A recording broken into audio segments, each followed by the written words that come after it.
C'est le docteur Sekato moi, qui m'en a parlé et de suite moi j'ai été OK. J'ai eu l'heureuse surprise de voir des parents qui étaient partie prenante et notamment une jeune femme, Alix, qui dès la première évocation d'un comité des parents a dit ce qui serait bien, moi ce qui m'intéresserait si je faisais partie d'un comité des parents, ça serait de créer un répertoire avec des adresses des professionnels de santé qui pourraient nous aider quand on a une difficulté avec notre enfant.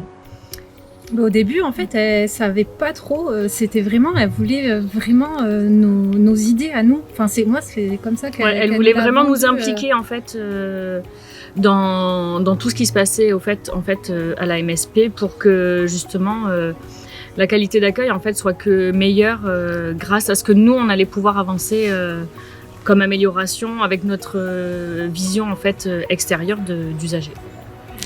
Nous avons bien évidemment accepté avec grand plaisir de participer à ce projet novateur, puisque premier comité des parents pédiatriques en France. Le comité des parents, eux, ils vont nous apporter un autre regard et nous dire des choses auxquelles on ne penserait pas du tout. Le fait qu'il n'y ait pas cette hiérarchie, ça nous permet aussi d'amener des choses d'une manière complètement différente, de pas arriver en étant le sachant et celui qui va gérer tout le voilà. Ça fait une alliance thérapeutique qui est beaucoup plus intéressante, beaucoup plus rapide. Le comité des parents, c'est porter la parole, les besoins des enfants et de leurs parents. C'est co-construire entre professionnels de santé et enfants-parents. Les projets ont commencé à fuser en disant tiens, on pourrait s'intéresser au harcèlement scolaire, on pourrait être un relais, on pourrait s'intéresser aux jeunes filles qui vont être pubères et avoir un espace pour ces jeunes filles-là, on pourrait avoir un espace de parole. Et on s'est dit tiens, le jour où Sylvain passera à la maison de santé de Tresse, eh bien on en profitera pour faire une sorte de journée portes ouvertes et en tout cas pour faire une promotion de la santé et des enfants. Et l'histoire de cette journée alors ? C'est vous. C'est vous. Mais alors du coup la question c'est qu'est-ce que vous avez envie de faire ? Et qu'est-ce qui vous a donné envie de vous impliquer ? On voulait vraiment faire une journée axée sur la santé des enfants. Donc ce que vous faites en fait, le sport, la nutrition. Véhiculer vraiment le bien-être des enfants sur tout leur développement en fait. On a les premiers secours pour apprendre aux enfants à quel numéro il faut contacter s'il y a un souci. Alors, soit les parents, soit dans son entourage. Donc, quel numéro appeler. Qu'est-ce qu'il faut faire aussi en geste de premier secours. L'atelier de judo avec tous les tapis. Il y a le docteur Ducanda qui est venu parler de la toxicité des écrans. Exactement. Il y a France Asso aussi qui a pris une petite place pour venir parler de son action. Un goûter participatif, ouais. Un parcours quand même parce que là on est sur notre parcours vélo.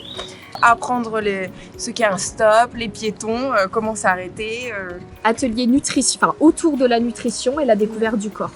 L'idée c'est d'amener les patients à se connaître un petit peu mieux leur corps et amener le côté nutrition un peu de manière ludique. Voilà. Donc on a fait des petits pots de yaourt et pour faire pousser des pousses de lentilles, on a remis aussi une recette. Comme ça, c'est pour faire le lien entre un peu la terre à l'assiette, voir comment l'aliment pousse pour pouvoir l'apprécier et accepter de le manger. Et aujourd'hui, puisqu'on est à cette journée-là, il y a eu la rencontre avec France Asso Santé. Et cette rencontre va être certainement déterminante pour structurer un petit peu mieux ce comité des parents. C'est vrai qu'avec la richesse des histoires de vie de tous les parents en fait, qui font partie du comité des parents aujourd'hui, on a pu apporter chacun grâce à nos histoires, des professionnels avec qui ça s'est bien passé avec nos enfants. Ça ne veut pas dire que ce sera de même avec tous les enfants, mais en tout cas avec nous ça s'est bien passé. Et si ça peut aider d'autres parents qui ont besoin de professionnels parce que ils ont besoin à ce moment-là d'un accompagnement particulier, particulier, c'est avec plaisir. On peut les aider sur ça. Regarde, moi je vais m'asseoir. Très près là. Quoi? Non mais je peux pas faire autrement. Bon alors. J'ai pas fait mon masque. La question est très simple.